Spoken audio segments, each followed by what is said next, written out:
Hi, my name's Reese from the Eastern Suburbs School of Music. Just like to address a common problem that I see new guitarists having, and that is changing between chords, and open chords or even bar chords eventually as well.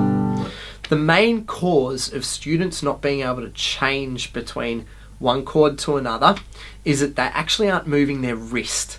Your wrist and thumb have to move to enable your hand to get into these right positions. Now, they're absolutely horrible things to try and make your hand do. They are very unusual hand shapes. That's why it does take a long time to learn your chords in the first place. You have to allow time for muscle memory to kick in.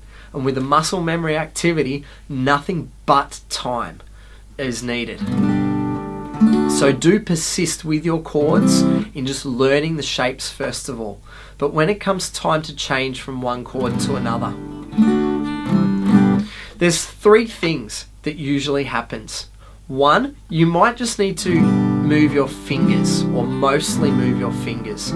At the moment I'm changing between G chord and then just dropping my top two fingers down from G chord to a chord that's known as C add 9. So with changes between these two chords, I'm really only needing to move my fingers. My wrist isn't having to move too much.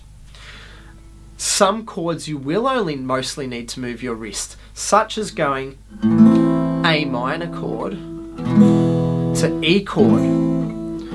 So you should be shuffling your wrist forward, and that, yes, that does mean your elbow sort of swings around a little bit as well.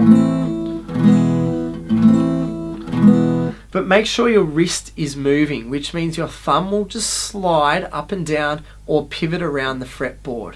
So make sure the wrist is helping you. A lot of students that I see that can't make chord changes, their wrist does not move. Therefore, their thumb doesn't move, and therefore their fingers just try and reach and stretch for each chord. And it sounds much like that. Your wrist has to be free and your thumb has to be free to spin around and help you out. So A minor to E chord, that's mostly just a wrist movement. The hardest thing to do when you're changing chords on guitar is when the change requires a finger change and a wrist change at the same time. Something like a G chord to a C chord.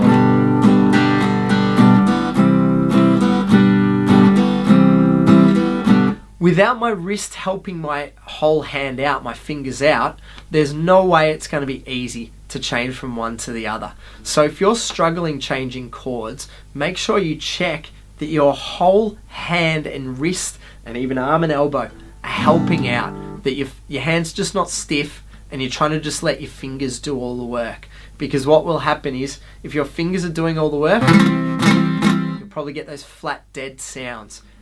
Move that wrist and fingers, and the most difficult thing, they have to happen at the same time. That is where the frustration comes into it. You just have to clock up as many hours as you possibly can, just changing between a couple of favourite chords that you've got, and then adding another one into the repertoire. But the importance of moving your wrist as well as moving your fingers cannot be stressed enough in order to successfully play guitar. Good luck with your chord changes. Look for plenty more tips on this channel, the Eastern Suburbs School of Music. Please subscribe, give this video a like if you can by clicking that thumbs up button, and leave a comment if you've got any further questions.